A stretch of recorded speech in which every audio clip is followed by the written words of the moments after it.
প্রায় ৫,০০০ নমুনা পরীক্ষায় করোনায় একদিনে শনাক্ত সর্বোচ্চ ৬৪১ জন, আক্রান্ত ছাড়ালো ৭,০০০। আরও ৮ জনের মৃত্যুতে মোট মৃত ১৬৩। করোনা পরীক্ষার ফল পেতে অপেক্ষা করতে হচ্ছে ৩ থেকে ৭ দিন। নেগেটিভ হলে জানানোই হচ্ছে না বলে অভিযোগ। দেরিতে সংক্রমণের ঝুঁকি কয়েক গুণ বাড়ার শঙ্কা। দেশের বিভিন্ন স্থান থেকে ঢাকায় ঢুকছেন পোশাক শ্রমিকরা। কাজে যোগ দিতে না পারলেও ছাঁটাই নয়।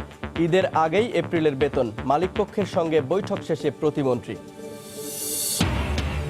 করোনা সংকটে লাখ লাখ প্রবাসী শ্রমিকের দেশে ফেরার শঙ্কা। এখন থেকেই আন্তর্জাতিক ফোরামে দাবি তোলার তাগিদ। নিয়োগকর্তা ও সংশ্লিষ্ট দেশ থেকে প্রণোদনা আদায়ের পরামর্শ।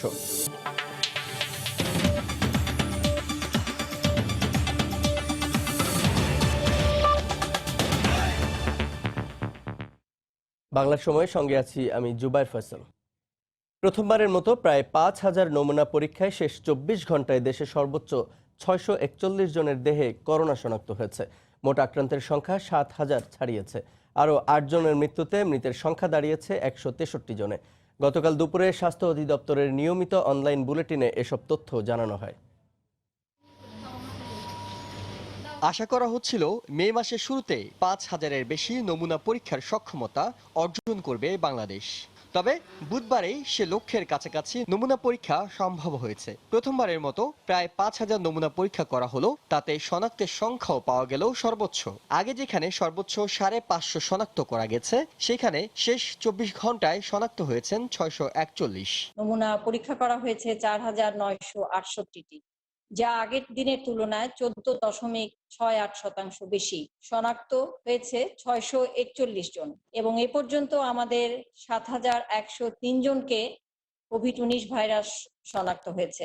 মৃত্যু ২৪ ঘন্টায় ৮ জন এবং এ পর্যন্ত মৃত্যুবরণ করলেন ১৬৩ জন। টোটাল যা মৃত্যু হয়েছে তার মধ্যে ১৩৭ জন ঢাকা ডিভিশনে।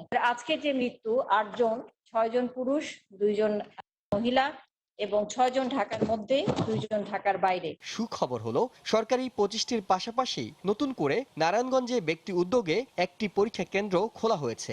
এছাড়া রাজধানীর ৩টি বেসরকারি অভিজাত হাসপাতালেও এখন থেকে করা হবে নমুনা পরীক্ষা। এভারকেয়ার হসপিটাল, স্কয়ার হসপিটাল এবং ইউনাইটেড হসপিটাল তারা শুধুমাত্র তাদের ভর্তিকৃত রোগীদেরই বা তাদের যে অন্তর্বিভাগের যে রোগী তাদের ক্ষেত্রেই তারা নমুনাটা পরীক্ষা করতে পারবেন। আমরা এখনো আউটপেশেন্ট ডিপার্টমেন্ট বা বহির্বিভাগের রোগীর অনুমতি দেই নাই। সেই ক্ষেত্রে তাদেরকে সরকার নির্ধারিত একটি পরীক্ষা করার জন্য পরীক্ষার ফি নেওয়ার জন্য মূল্য নির্ধারণ করে দেওয়া হয়েছে। বুধবারও মৃতদের মধ্যে অর্ধেকের বয়স ৬০ বছরের বেশি হওয়ায় পরিবারের বয়োবৃদ্ধ মানুষদের সুরক্ষিত রাখতে অন্যান্য সদস্যদের সতর্ক হওয়ার পরামর্শ দেওয়া হয়েছে স্বাস্থ্য অধিদপ্তরের ব্রিফিংয়ে।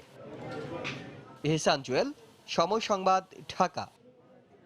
দেশে করোনা সংক্রমণের সবশেষ পরিস্থিতি নিয়ে স্বাস্থ্য অধিদপ্তরের গতকালের বুলেটিন বিশ্লেষণ করেছেন সহকর্মী আজহার লিমন।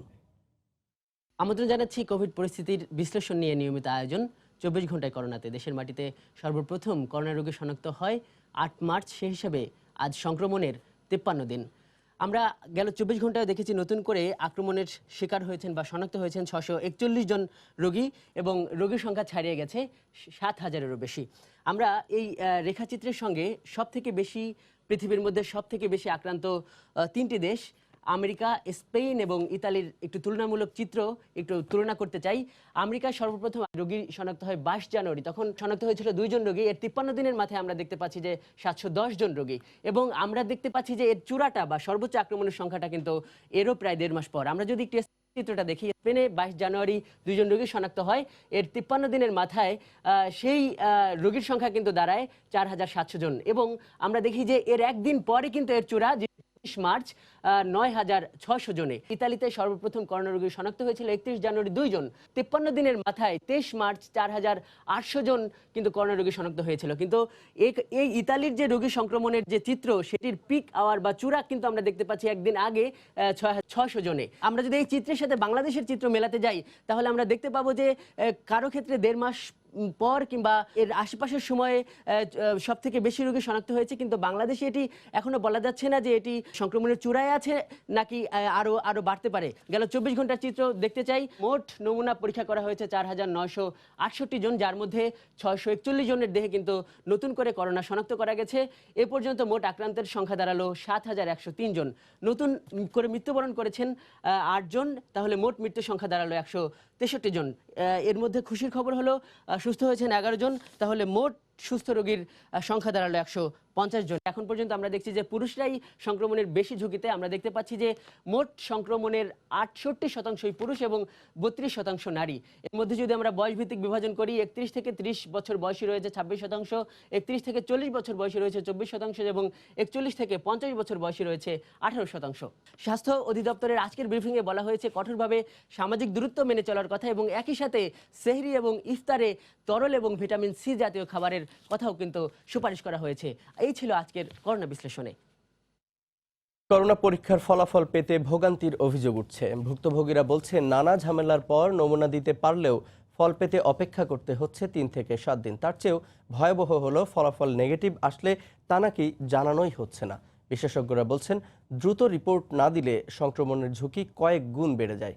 সোহেল কোরেশির ছবিতে মাহমুদ রাকিবের রিপোর্ট।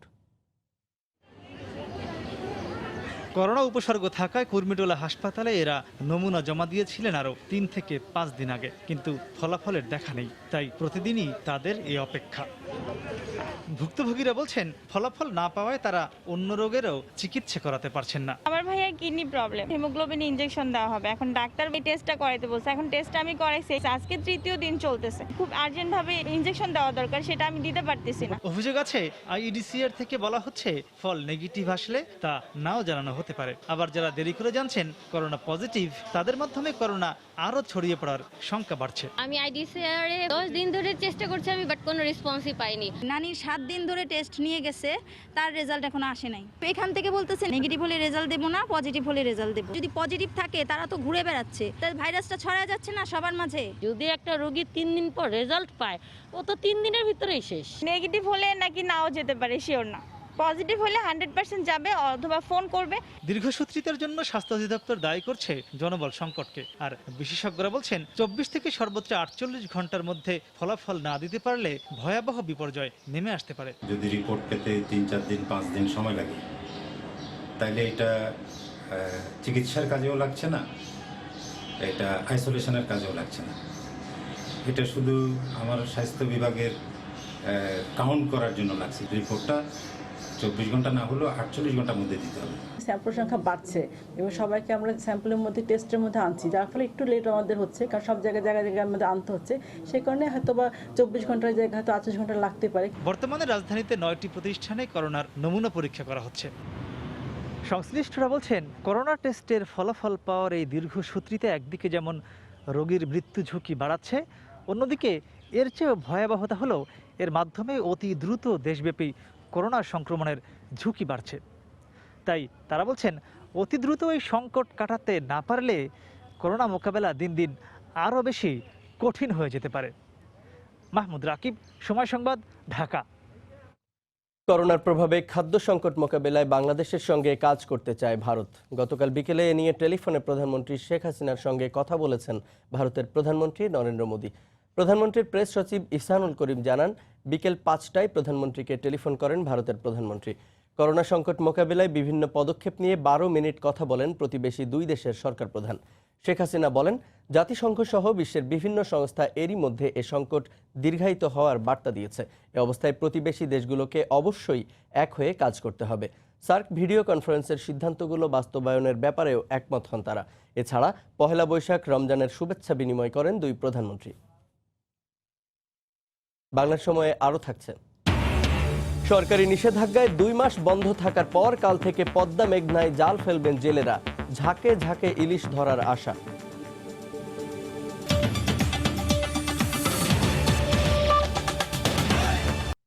কোনো পোশাক শ্রমিক ছাঁটাই বা কারখানা বন্ধ করা যাবে না বলে সাফ জানিয়ে দিয়েছেন শ্রম প্রতিমন্ত্রী মুন্নুজান সুফিয়ান। তিনি বলেন, এপ্রিলে যারা কাজ করেছেন তাদের 100% বেতন ঈদের আগেই দিতে হবে, আর যারা কাজ করেননি তাদের দিতে হবে 60%।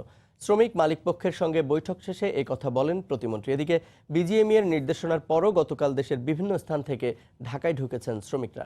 রাজিবুল হাসান ও কামরুল হাসান সবুজকে সঙ্গে নিয়ে সানবির রুপলের রিপোর্ট। বুধবার সকাল থেকে ঢাকা ময়মনসিংহ মহাসড়কের জৈনা বাজার হয়ে রাজধানীতে ঢুকেছেন অসংখ্য শ্রমিক। কখনো পায়ে হেঁটে, আবার কখনো ছোট যানবাহনে খণ্ড খণ্ড করে ঢাকায় ফিরেছেন তারা। অনেকে পিকআপ ভ্যানে গাদাগাদি করে রওনা হয়েছেন কর্মস্থলে। এদিকে করোনা সংক্রমণ ঠেকাতে কারখানাগুলোতে স্বাস্থ্য সুরক্ষা ব্যবস্থা নেওয়ার দাবি জানিয়েছেন সাধারণ শ্রমিকরা। সীমিত পরিসরে স্থানীয় শ্রমিকদের দিয়ে কাজ চালানোর কথা থাকলেও অনেক কারখানা চলছে পুরোদমে। 26 তারিখে যখন বন্ধ দিল তখন আবার গেছি, আবার 4 তারিখে আবার এমনি গেছি, আবার আসছি ফিরা, আবার এই যে কালকাটি ফোন দিছে যে আবার আসতে হবে, নাহলে চাকরি নেই। আমি সেই দিকে রওনা লইছি, হাইটে আসতে আসতে মাঝে মাঝে অটো দিয়ে শিবগঞ্জের থেকে অটোতে আসছি, বালুকা থেকে দূরাইছি হাইটে।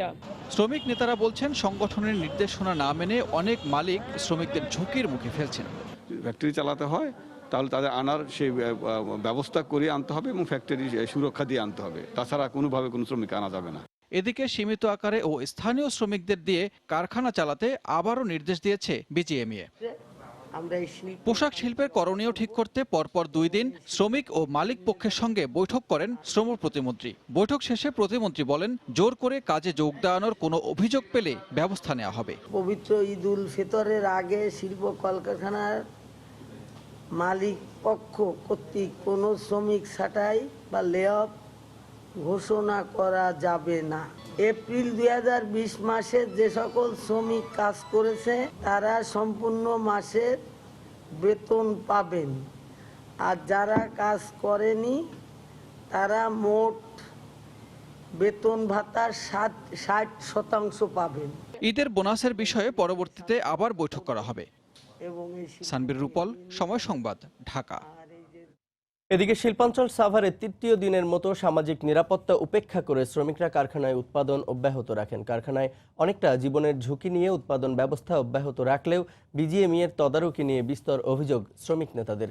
এছাড়া আশুলিয়ার একটি কারখানায় গাইবান্ধা ফেরত এক শ্রমিক করোনা পজিটিভ হওয়ায় তাকে হোম কোয়ারেন্টিনে পাঠিয়েছে পুলিশ। সাভার থেকে মোজাফফর হোসেন জয়ের তথ্য ও মনির হোসেনের চিত্র নিয়ে রিপোর্ট।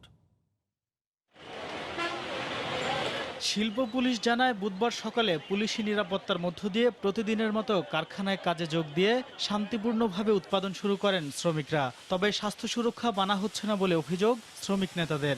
শ্রমিক নেতারা এ সময় অভিযোগ করেন, স্থানীয়ভাবে বিজিএমইএর কার্যালয় থাকলেও তাদের কোনো কর্মকাণ্ড নেই। যথাযথ স্বাস্থ্য পরীক্ষা না করে এই যে শ্রমিকদের দিয়ে কাজ করানো, শুধু শ্রমিকরাই না এবং এইটার জন্য সাধারণ মানুষও কিন্তু এক ধরনের ঝুঁকির মধ্যে থাকবে। শুধু হাত ধোয়া ঢুকানো হলো, এখন কি হাত ধোয়ানো কি করোনা ভাইরাস শেষ হয়ে গেল? আসলে কিন্তু করোনা ভাইরাসের কোনো নমুনা টেস্ট নাই, কোনো কিছু নাই। মালিক পক্ষের একটি সংগঠনের শাখা রয়েছে বিজিএমের, জামগোড়া এলাকাধীন, তারাও এই শ্রমিকদের পাশে এবং খোঁজ খবর তাদের নেয় না। সামাজিক ডিস্টেন্স মেনেই কাজকর্ম করতেছে, কোনো জায়গায় কোনো বিশৃঙ্খলার কোনো সংবাদ আমরা পাইনি। কারখানার একজন কর্মকর্তা জানান, বিজিএমইএ থেকে পরিদর্শনে না এলেও তাদের নির্দেশনা অনুসরণ করা হচ্ছে। বিজিএমএ একটা গাইডলাইন, খসড়া গাইডলাইন জারি করছে। ওই গাইডলাইনের ভিত্তিতে আমরা প্রায় 10 স্তরের নিরাপত্তা বলয় মেনটেন করে আমরা ফ্যাক্টরি চালু করেছি। আশুলিয়ার জামগড়া এলাকায় বিজিএমইএর স্বাস্থ্য কেন্দ্রে মূল ফটকে তালা ঝুলতে দেখা যায়। তবে এ সময় একজন নিজেকে বিজিএমইএর স্বাস্থ্য কেন্দ্রের কর্মকর্তা দাবি করে জানান, কারখানা পরিদর্শন বা করোনার চিকিৎসা দেয়া তাদের কাজ না। আমাদের তো ফ্যাক্টরি কাজ, হেলথ সেন্টার। এখানে যদি ওই ধরনের সাসপেক্ট পেশেন্ট আসে তাদেরকে আমরা করি, ওই বলি যে আপনারা অমুক সাভার এই জায়গায় আছে, অমুক জায়গায় পরীক্ষার কেন্দ্র আছে, ওই জায়গায় যায় পরীক্ষা করে। সাভার আশুলিয়ায় ছোট বড় 1200 শিল্প কারখানার মধ্যে উৎপাদন চলছে 3 শতাধিক কারখানায়। সময় সংবাদ, সাভার। করোনা সংকটে চাকরি হারানো প্রবাসী ছাড়াও অবৈধভাবে বসবাসকারী বিপুল সংখ্যক কর্মী দেশে ফেরার আশঙ্কা করছে সরকার। বিশেষজ্ঞরা বলছেন, অভিবাসীদের ফেরত পাঠানো ঠেকাতে এখন থেকেই আন্তর্জাতিক ফোরামে দাবি তোলা দরকার। সেই সঙ্গে নিয়োগকর্তা ও সংশ্লিষ্ট দেশ থেকে আর্থিক প্রণোদনা আদায় এবং দেশে ফেরা কর্মীদের জন্য 5,000 কোটি টাকার তহবিল গঠনের পরামর্শ তাদের। প্রসূন আশিসের রিপোর্ট। বিশ্বের প্রায় ১৭০টি দেশে কর্মরত প্রায় ১.৫ কোটি বাংলাদেশি, কিন্তু বিশ্বজুড়ে করোনা ভাইরাসের প্রাদুর্ভাবে অভিবাসীদের অধিকাংশই কর্মহীন হয়ে পড়েছেন। ফলে বিপুল সংখ্যক প্রবাসী দেশে ফিরতে বাধ্য হবেন বলে আশঙ্কা করা হচ্ছে। এরই মধ্যে কুয়েত, বাহরাইন, মালদ্বীপ সহ বিভিন্ন দেশ থেকে বাংলাদেশি কর্মী ফেরত আনার তাগিদ দিয়েছে সেসব দেশের সরকার। যদিও এ বিষয়ে কূটনীতিক তৎপরতার পাশাপাশি নানা পদক্ষেপ নেওয়ার কথা জানিয়েছেন প্রবাসী কল্যাণমন্ত্রী। সাজাপ্রাপ্ত ধরেন ইলিগাল আনডকুমেন্টেড যারা আছে, যাদের চাকরি হারাবে, একটা ঢল কিন্তু নেমে আসবে, মানুষ ফেরত যে আসতেছে। যারা লেড অফ হবে, ওরা যদি যেই কোম্পানি থেকে লেড অফ হয়েছে ওখান থেকে যদি চেঞ্জ করে যদি অন্য কোম্পানিতে যদি যেতে পারে, তাহলে তো আমরা ওটাই চেষ্টা করব, ওটা ডিপ্লোম্যাটিক্যালি ওটা মুভ আরম্ভ করছি। সংকটকালে প্রবাসীদের ফেরত পাঠানো আন্তর্জাতিক আইনের পরিপন্থী জানিয়ে বিশেষজ্ঞরা বলছেন, কর্মীদের ফেরত পাঠাতে চাইলে নিয়োগকর্তা ও সে দেশের সরকারের কাছ থেকে আর্থিক প্রণোদনা সহ সুযোগ সুবিধা আদায়ের ব্যবস্থা নিতে হবে সরকারকে। যে কোনো সংকট মুহূর্তে যে দেশে অভিবাসীরা থাকবেন তিনি নিয়মিত হন, অনিয়মিত হন, তার ভরণ পোষণ দেখভালের দায়িত্ব গ্রহণকারী দেশে। জাতিসংঘের বিভিন্ন ফোরামে এই যে আন্তর্জাতিক আইনের লঙ্ঘন ঘটাচ্ছে গ্রহণকারী দেশগুলো, এই ব্যাপারে জোর দাবি তুলতে হবে। সরকার কিন্তু বসেছিল না, তারা ওই রাষ্ট্রকে উন্নত করেছে, প্রতি মাসে রেমিটেন্স পাঠিয়ে দেশকে উন্নত করেছে। তাহলে এই শ্রমিককে তুমি ফেরত পাঠানোর সময় আর্থিক প্রণোদনা তোমাকে দিতে হবে। এই দুঃসময়ে বিদেশে বৈধতা হারানো কর্মীদের সংকট কাটাতে দ্রুত ব্যবস্থা নেওয়ার পাশাপাশি ফিরে আসা কর্মীদের জন্য তহবিল গঠন ও তাদেরকে আবার পাঠাতে যথাযথ উদ্যোগ নেওয়ার পরামর্শ তাদের। আমাদের প্রচুর নারী শ্রমিক আছে যারা আনডকুমেন্টেড হয়ে আছে, তাদের প্রোটেকশন, তাদের সার্ভিস সার্ভাইভ করার জন্য কি ব্যবস্থা হবে, এটার একটা দেখা দরকার। সরকারের নিজস্ব বাজেট থেকে তহবিল গঠন করতে হবে ৫,০০০ কোটি টাকার। বিদেশে অবস্থানরত নারী কর্মীদের নিরাপত্তা নিশ্চিতেরও তাগিদ দিয়েছেন বিশেষজ্ঞরা। প্রসূন আশিস, সময় সংবাদ, ঢাকা। বাংলার সময়ে আরও থাকছে। করোনার কারণে বন্ধ থাকায় কুড়িগ্রামের সরকারি প্রাথমিক বিদ্যালয়গুলোয় পড়ে আছে স্কুল ফিডিং কর্মসূচির বিস্কুট। নষ্ট হওয়ার পথে ৩০ লাখের বেশি প্যাকেট।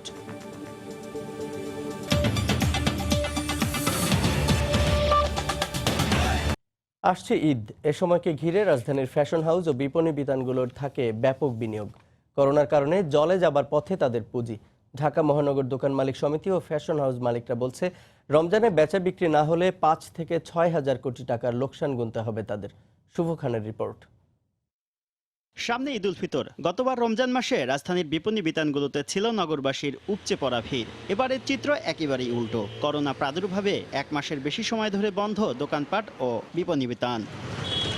ব্যবসায়ীরা বলছেন, প্রস্তুতি ছিল আগে থেকেই। দেশীয় পোশাকের পাশাপাশি আমদানি করা হয়েছে। বৈশাখে তো বিক্রি হয়নি, ঈদের বেচা বিক্রিও অনিশ্চয়তায়। পুঁজি আটকে যাওয়ার পাশাপাশি দোকান ভাড়া ও কর্মচারীদের বকেয়া বেতন পরিশোধ নিয়ে বিপাকে ঢাকা মহানগরের ছোট বড় ২.৫ লাখ ব্যবসায়ী। বাণিজ্য বিতান এবং দোকানগুলো আমরা ক্ষুদ্র পরিসরে হলেও অল্প সময়ের জন্য হলেও আমরা খুলতে চাচ্ছি। আমাদের সাথে প্রশাসনের লোক মনিটরিং করবেন, যাতে কোথাও কোনো ধরনের স্বাস্থ্য নীতিমালার বহির্ভূত কোনো কাজকর্ম সেখানে না ঘটে। ঈদ উৎসবের সবচেয়ে বেশি ব্যবসা করা ফ্যাশন হাউস মালিকরাও বিপর্যয়ের মুখে। বৈশাখ এবং ঈদ করতে না পারে আমরা জানি না আমাদের তাঁতিদেরকে, আমাদের যারা টেক্সটাইল, আমাদের যারা ছোট ছোট উদ্যোক্তা হাতের কাজ করেন, ব্লক প্রিন্ট করেন, এমব্রয়ডারি করেন, ওদেরকে কিভাবে আমরা এই ঈদের সময় পেমেন্ট করবো আমরা জানি না।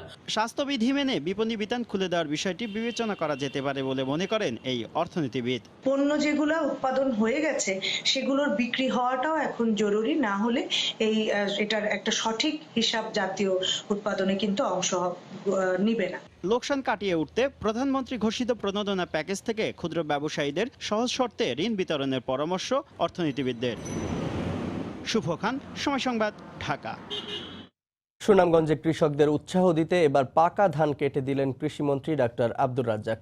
গতকাল দুপুরে দক্ষিণ সুনামগঞ্জ উপজেলার ডংরিয়া গ্রামের সাংহাই হাওরে ধান কাটেন তিনি। এ সময় পরিকল্পনা মন্ত্রী এম এ মান্নান, সুনামগঞ্জ ১ আসনের সংসদ সদস্য ইঞ্জিনিয়ার মোয়াজ্জেম হোসেন রতন, সুনামগঞ্জ ৫ আসনের সংসদ সদস্য মুহিবুর রহমান মানিক, সুনামগঞ্জ ৪ আসনের সংসদ সদস্য পীর ফজলুর রহমান মিসবাহ, সংরক্ষিত আসনের সংসদ সদস্য শামীমা শাহরিয়ার সহ স্থানীয় আওয়ামী লীগ নেতারা উপস্থিত ছিলেন। পরে কৃষিমন্ত্রী কৃষকের ধান কাটার জন্য ২টি হারভেস্টিং মেশিনের চাবি ও প্রধানমন্ত্রীর দেয়া উপহার তুলে দেন। ধান কাটা নিয়ে কোনো অনিয়ম হবে না, কোনো মধ্যস্বত্বভোগী আসবে না, আসার কোনো সুযোগ নাই। আমরা কৃষি মন্ত্রণালয় থেকে ক্ষুদ্র এবং প্রান্তিক চাষিদের একটা তালিকা করে দিয়েছি। সেই তালিকার উপরে লটারি হবে, সেই লটারিতে কেউ প্রভাব বিস্তার করতে পারবে না। 8 লক্ষ টন ধান এবার আমরা সরাসরি চাষির কাছ থেকে কিনবো। বাগেরহাটে এবার কৃষকদের ধান কেটে দিলেন মৎস্যজীবী লীগের নেতাকর্মীরা। গতকাল সকালে কচুয়া উপজেলার ট্যাংরাখালী গ্রামের কৃষক সাইফুর রহমানের 3 বিঘা জমির ধান কেটে দেন নেতাকর্মীরা। মৎস্যজীবী লীগের নেতাকর্মীদের সাথে স্বেচ্ছাশ্রমে কচুয়া উপজেলা কৃষক লীগের নেতাকর্মীরাও অংশগ্রহণ করেন।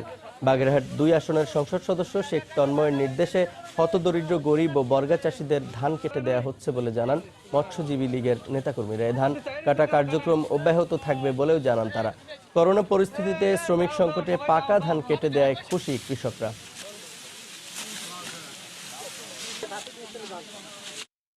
দুই মাস বন্ধ থাকার পর পদ্মা মেঘনার চাঁদপুর অঞ্চলে কাল থেকে আবারও শুরু হবে মাছ ধরা। দীর্ঘ সময় কর্মহীন থাকার পর ঝাঁকে ঝাঁকে ইলিশ ধরা পড়ার আশায় বুক বেঁধে আছেন তারা। দেশের শীর্ষ মৎস্যবিজ্ঞানী ফারুক আহমদের তথ্য এবং নাইমুল ইসলাম নীরবের ছবি নিয়ে রিপোর্ট। চাঁদপুর শহরের হরিণা ফেরিঘাট এলাকার জেলে মিন্টু পাঠান দীর্ঘদিন নদীতে মাছ ধরলেও জাল ও নৌকা মহাজনের কাছ থেকে ধার দেনায় নেয়া। সরকারি নিষেধাজ্ঞা মেনে নদীতে নামেননি, কিন্তু গত 2 মাসের কর্মহীন জীবনটা ছিল দুর্বিষহ। শুধু মিন্টু পাঠানই নন, চাঁদপুরের পদ্মা ও মেঘনা পাড়ের অনেক জেলেই সাময়িক পেশা হারিয়ে চরম দুর্ভোগে ছিলেন। সরকারি সহায়তার চাল নিয়েও তাদের নানা অভিযোগ। তবে আবার নদীতে মাছ শিকারে যাবেন, তাই জাল বুনন আর মেরামতে ব্যস্ত জেলেরা। একটা বাঘির পিছে 10-12 হাজার টাকা করে দাদন, তারপরে আরতদারের পিছে পরে 1 লক্ষ টাকা। 35 কেজি করে দেয়, আর এমবে আগে কত খরচ যায়, 5 কেজি করে আমগুলো কম দেয়। খাইয়া না খাইয়া এই 2টা মাস কাটাইছি, আমাকে খুব কষ্ট হয়েছে। সরকারের সাহায্য আর্থি যদি আমরা পাই তাহলে আমরা ঠিক মতন অভিযানটা পালন করতে পারি। আর চালের বিষয়ে জেলেদের অভিযোগ স্বীকার করে এই জনপ্রতিনিধি জানালেন সীমাবদ্ধতার কথা। আমাদের 1958 জন জেলে আমরা 1372 জনের চাল বরাদ্দ পেয়েছি। সে সমন্বয় করতে যেয়ে তাদের অভিযোগটা সঠিক। নদীতে মাছ ধরার নিষেধাজ্ঞা 2 মাসের থাকলেও সরকার জেলেদের চাল দিচ্ছেন 4 মাসের জন্য বলে জানালেন মৎস্য কর্মকর্তা। দেশের শীর্ষ মৎস্য বিজ্ঞানী জানালেন এবারও কাঙ্ক্ষিত ইলিশ ধরা পড়বে। ইদানিং যে চালটা এসেছে এপ্রিল এবং মে মাসের জন্য, সেটা মে মাসের 7 তারিখের মধ্যেই চালটা বিতরণের জন্য প্রস্তুতি সম্পন্ন করেছি। করোনার কারণে যারা এই বাচ্চা প্রোটেকশন দেবে, জাটকা প্রোটেকশন দেবে, সেখানে কিছুটা ব্যত্যয় হলেও আশা করা যাচ্ছে যে ইলিশের সহনশীল উৎপাদন বজায় থাকবে, যেহেতু পানির পরিবেশ ঠিক আছে। চাঁদপুরের সরকারি তালিকায় জেলে রয়েছেন প্রায় 52,000, আর মৎস্য ব্যবসার সঙ্গে জড়িত আছেন ছোট বড় 5,000 ব্যবসায়ী। সময় সংবাদ, চাঁদপুর। করোনা ভাইরাসের কারণে হিমায়িত কারখানা ও রফতানি বন্ধ হয়ে যাওয়ায় সাতক্ষীরার চিংড়ি শিল্প হুমকির মুখে পড়েছে। একদিকে উৎপাদিত চিংড়ির দাম অর্ধেকের নিচে নেমেছে, অন্যদিকে চিংড়ি রেণুর দাম বেড়ে দ্বিগুণ হয়েছে। অবস্থায় বাগদা ও গলদা চিংড়ির দর পতনে দিশেহারা ঘের মালিকরা। বাজার নিয়ন্ত্রণে সরকারের হস্তক্ষেপ কামনা করেছেন তারা। এদিকে মৎস্য বিভাগ জেলায় চিংড়ি শিল্পে 200 কোটি টাকার ক্ষতির আশঙ্কা করছে। সাতক্ষীরা থেকে মমতাজ আহমেদ বাপির পাঠানো ছবি ও তথ্য নিয়ে রিপোর্ট। দক্ষিণাঞ্চলের উপকূলীয় জেলা সাতক্ষীরায় 66,806 হেক্টর জমিতে বাগদা ও 9,017 হেক্টর জমিতে গলদা চিংড়ি চাষ হয়ে থাকে। এর বাইরে ধান চাষের সঙ্গে সাদা মাছ ও চিংড়ি চাষ হয় 12,200 হেক্টর জমিতে। বিদেশে রপ্তানিকৃত চিংড়ির সিংহভাগ এখানে উৎপাদিত হয়। করোনার কারণে দেশের অধিকাংশ হিমায়িত কারখানার পাশাপাশি রপ্তানি বন্ধ থাকায় চিংড়ির মারাত্মক দরপতন ঘটেছে। বর্তমানে 1400 টাকা কেজি দরের চিংড়ি মাছ বিক্রি হচ্ছে 500 থেকে 600 টাকায়, আর 300 থেকে 400 টাকার প্রতি কেজি চিংড়ির রেণু এখন বিক্রি হচ্ছে 600 থেকে 700 টাকায়। এতে ব্যাপক ক্ষতির মুখে পড়েছেন ঘের মালিক ও ব্যবসায়ীরা। খাদ্য খাবার দিয়ে মাছ বড় করে এখন মাছ বিক্রি করতে পারছি না। সরকার যদি আর কোনো পদক্ষেপ নেয় তাহলে আমাদের জন্য একটু উপকার হয়। বৈদেশিক মুদ্রা অর্জনকারী শিল্পকে রক্ষা করতে বাজার নিয়ন্ত্রণের দাবি জানিয়েছে জেলার চিংড়ি চাষী সমিতি। আমাদের যারা প্রক্রিয়াজাত কারখানা আছে, কারখানাগুলো চালু করা, এই মাছগুলো যাতে নিতে পারে এই ব্যবস্থা করা। এই অবস্থায় জেলার মৎস্য কর্মকর্তা জানান, ঊর্ধ্বতন কর্মকর্তার কাছে ব্যাংক সুদ মৌকুফের পাশাপাশি স্বল্প সুদে ঋণ দেওয়ার সুপারিশ করেছেন তিনি। স্বল্প সুদে 2 থেকে 4% ভিতরে যাতে ঋণ পায়, অথবা 1 বছর বা 6 মাসের জন্য ঋণের কিস্তি যাতে মওকুফ থাকে, ঋণের কিস্তি একটা গ্রোথ পিরিয়ড পায়, সেভাবে আমাদের সুপারিশ আমরা প্রেরণ করেছি। গত বছর জেলায় ৩৯,০০০ মেট্রিক টন চিংড়ি উৎপাদিত হয়েছে, যা থেকে বৈদেশিক মুদ্রা আয় হয় 5,000 কোটি টাকা। সময় সংবাদ, সাতক্ষীরা। চট্টগ্রামে নিজেদের রেশন বাঁচিয়ে শতাধিক প্রতিবন্ধী পরিবারকে 10 দিনের খাদ্য সহায়তা দিয়েছে সেনাবাহিনী। গতরাতে নগরের বিভিন্ন স্থানে খাদ্য সহায়তা হিসেবে প্রতিবন্ধীদের বাসায় চাল, ডাল, তেল ও সাবান সহ নিত্য প্রয়োজনীয় পণ্য পৌঁছে দেয় 21 এয়ার ডিফেন্সের একটি দল। আগামী কয়েকদিনের মধ্যে এ ধরনের 500 প্রতিবন্ধী পরিবারকে খাদ্য সহায়তা দেওয়ার পরিকল্পনা নিয়েছে বলে জানায় সেনাবাহিনীর ইউনিটটি।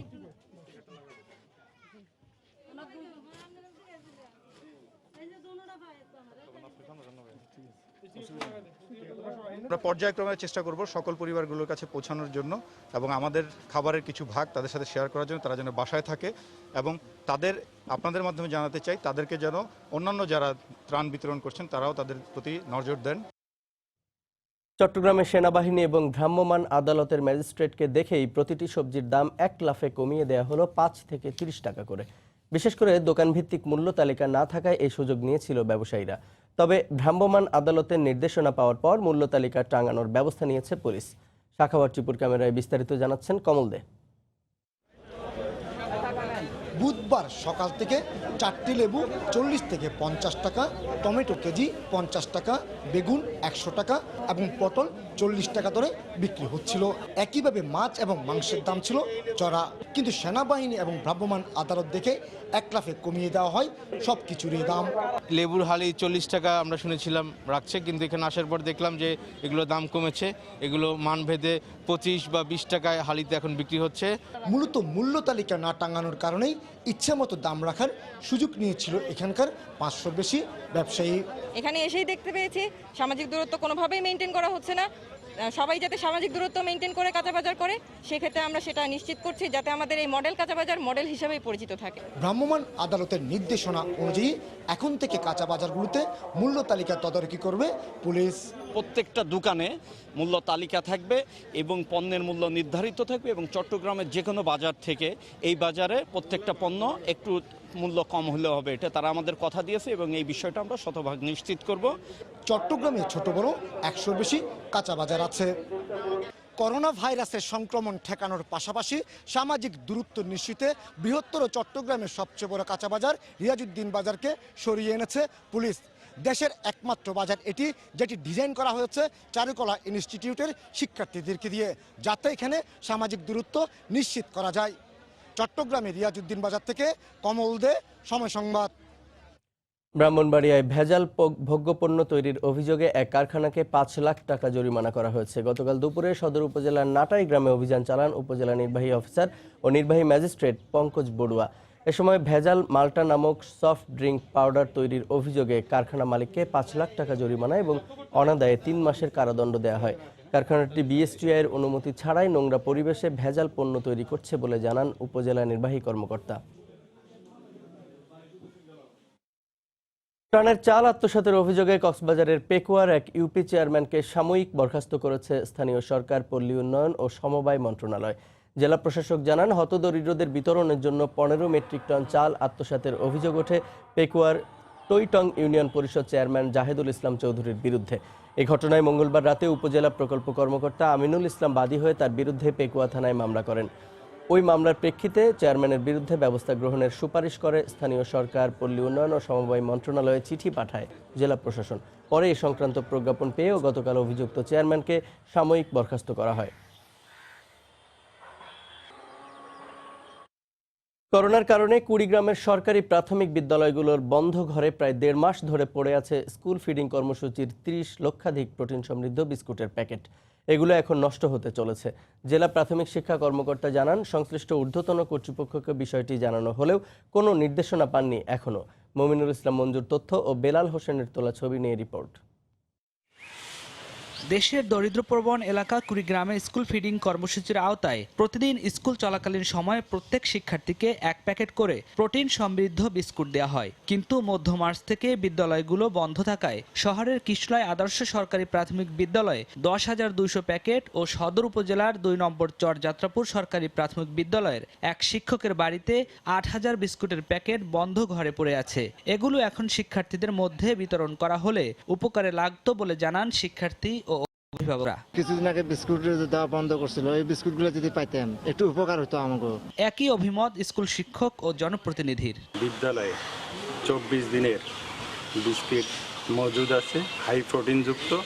এই বন্ধের সময় যদি গরিব ছাত্রছাত্রীরা এই বিস্কুটটা পেত তাহলে তাদের প্রোটিনের ঘাটতি পূরণ হতো। এটা মজুদ না রেখে স্কুল খুলে বাচ্চাদেরকে ডাক দিয়ে নিয়ে তাদের হাতে দিলে ওই পরিবারগুলো অনেক উপকৃত হবে। জেলা প্রাথমিক শিক্ষা কর্মকর্তা বলেন, বিস্কুটগুলো দীর্ঘদিন আবদ্ধ ঘরে থাকায় নষ্ট হওয়ার আশঙ্কার কথা কর্তৃপক্ষ জানিয়েছেন। দীর্ঘদিন আবদ্ধ থাকার কারণে বিস্কিটের প্যাকেটগুলি ড্যাম হওয়ার সম্ভাবনা রয়েছে। এই বিষয়ে আমি সংশ্লিষ্ট ঊর্ধ্বতন কর্তৃপক্ষের সঙ্গে কথা বলেছি। জেলায় 1,240টি সরকারি প্রাথমিক বিদ্যালয়ের 2 লাখ শিক্ষার্থীকে একটি এনজিওর তত্ত্বাবধানে এই বিস্কুট দেওয়া হয়। সময় সংবাদ, কুড়িগ্রাম। করোনা আতঙ্কে বন্ধ নেত্রকোনার বেসরকারি ক্লিনিক ও হাসপাতালগুলো। স্বাস্থ্য কমপ্লেক্সেও মিলছে না পর্যাপ্ত সেবা। এমন সময় সেবা দিয়ে যাচ্ছেন মানবিক এক চিকিৎসক। দূর দূরান্ত থেকে তার কাছে আসছেন রোগীরা। মোবাইলেও চিকিৎসা দিচ্ছেন তিনি। নেত্রকোনার প্রতিনিধি আলপনা বেগমের পাঠানো তথ্য ও ছবি নিয়ে রিপোর্ট। করোনার কারণে সাধারণ ছুটি ঘোষণার পর থেকেই জেলার নামিদামি চিকিৎসা সেবাদান কেন্দ্রগুলো রয়েছে বন্ধ। এমন সময় নেত্রকোনায় সেবা দিয়ে যাচ্ছেন একজন বিশেষজ্ঞ চিকিৎসক। শহরের মাইক্রো স্ট্যান্ড এলাকায় শাহ সুলতান ডায়াগনস্টিক সেন্টার প্রতিদিন খোলা রাখছেন রোগীদের সেবায়। দূর দূরান্ত থেকে রোগীরা আসছেন ক্লিনিকে। পাশাপাশি নিয়ম মেনে হাত ধোয়ার ব্যবস্থা সহ রোগীদের শৃঙ্খলভাবে সেবা দিতে পেরে খুশি কর্মচারীরাও। পেশেন্টকে বলে দিতেছে হ্যান্ড ওয়াশ করিয়া পরে ভিতরে ঢোকার জন্য। ভিতরে ঢোকার পরে আমরা সমস্যাগুলো জিগাই, কে কোন জায়গা থেকে আসছে নির্ধারিত করি, বাচ্চার বয়স, ওজন এগুলো আমরা সামারা করি করিয়া স্যারকে আমি জানাই। ডাক্তারের সেবা পাওয়া এবং সেই সেবাটা নেওয়ার যে সুযোগটা, সেই সুযোগটা অনেকাংশেই আমরা কমে গেছে। স্যারে একমাত্র বসে, তাই আমরা স্যারের উপকারী আমরা পাইলাম। তাহলে তো আমরা কষ্ট হইতো বাচ্চাকে নিয়ে। চিকিৎসক নিজেও এই দুর্যোগ মুহূর্তে সেবা দিতে পেরে আনন্দিত। পাশাপাশি করোনায় তারুণ্যের সাথে যুক্ত থাকায় মোবাইল ফোনেও দিচ্ছেন সেবা। আমরা সেই শুরু থেকে এখন পর্যন্ত আমাদের সার্ভিসটা দিয়ে যাচ্ছি, জনগণকে সেবা দিয়ে যাচ্ছি। জেলার প্রায় 25 লাখ মানুষের জন্য সদর হাসপাতাল ও 9টি স্বাস্থ্য কমপ্লেক্স রয়েছে। এতে 157 জন চিকিৎসক এবং 280 জন স্টাফ নার্স কাজ করছেন। বেসরকারি ক্লিনিক ও হাসপাতাল রয়েছে শতাধিক। সময় সংবাদ, নেত্রকোনা। করোনা ভাইরাস শনাক্ত করতে নারায়ণগঞ্জে বেসরকারিভাবে দেশের প্রথম পিসিআর ল্যাব উদ্বোধন করা হয়েছে। গতকাল দুপুরে গাজী গ্রুপের উদ্যোগে ভিডিও কনফারেন্সের মাধ্যমে রূপগঞ্জ উপজেলার কাঞ্চন এলাকায় স্বাস্থ্যমন্ত্রী জাহিদ মালেক এই ল্যাব উদ্বোধন করেন। এটি স্থাপনের মধ্য দিয়ে দেশে করোনার আরও 50,000 নমুনা টেস্ট করা সম্ভব হবে বলে আশা প্রকাশ করেন মন্ত্রী। এই ল্যাব স্থাপন করতে ভবন দিয়েছে আবাসন কোম্পানি বেস্টওয়ে এবং চিকিৎসক সহ সার্বিক সহযোগিতা দেবে ইউএস বাংলা মেডিকেল কলেজ।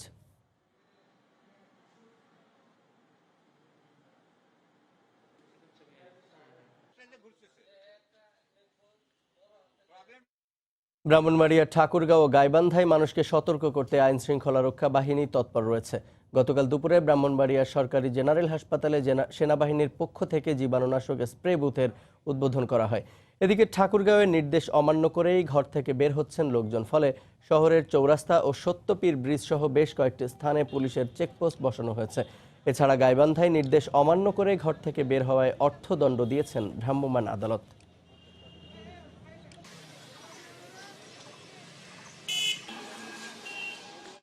বাংলার সময়ের শীর্ষ সংবাদগুলো জানিয়ে দিচ্ছি আরেকবার।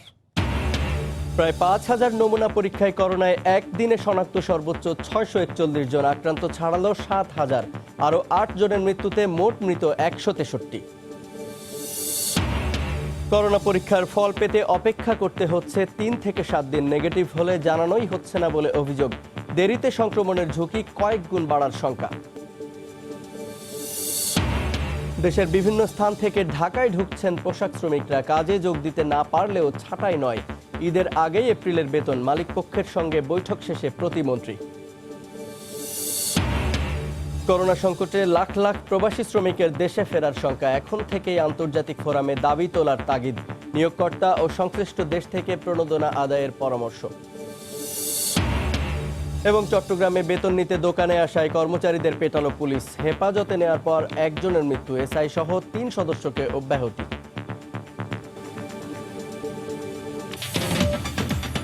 এই ছিল বাংলার সময়। যে কোনো খবর পেতে ভিজিট করুন সময়নিউজ.tv। আপনার মোবাইলে সময় সংবাদ দেখতে ও সব খবর পেতে ডাউনলোড করুন সময় অ্যাপ। সঙ্গে থাকুন সময়ের।